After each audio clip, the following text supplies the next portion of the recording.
वालेकुम। ईमान की दौलत तुम्हारे पास होगी तो जन्नत मिलेगी, तंदुरुस्ती मिलेगी, वफा मोहब्बत प्यार मिलेगा। ईमान की रूह से वो तुम्हारा अपना है। अगर जिसके दिल में ईमान नहीं तो आखिरी पैगंबर सल्लल्लाहु अलैहि वसल्लम ने अपनों से भी जंग की। हज़रत नूह अलैहिस्सलाम को अल्लाह ने फरमाया तुम्हारी बीवी और तुम्हारा बेटा पीछे रह जाने वालों में से है। मोमिनो, जो ईमान वाला है वही रिश्ते नाते में तुम्हारा है। दुनिया और आखिरत में वो तुमसे मुलाकात करेगा।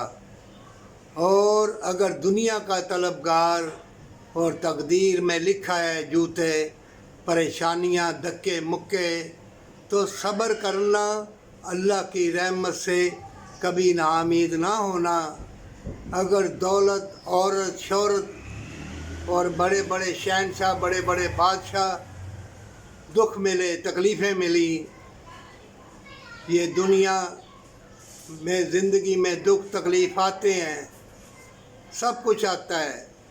और जो सब्र वाला है, हिम्मत वाला है, वो अल्लाह की रहमत की उम्मीद रखता है और अल्लाह से कहता है अल्लाह तेरा फजलो करम है और फजलो करम फरमा। जो बेलबास लोगों को देखना चाहते हैं, ठुमके बाजे गाजे वो देखेंगे और मोमिन रोएंगे।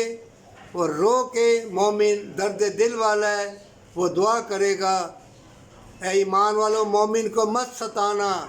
कुरान में लिखा है जिसने मेरे बंदे को सताया उसने अल्लाह से खुली जंग का ऐलान कर दिया। जो सूद लेते हैं, जगह जगह सूद खोर, तौबा कर ले।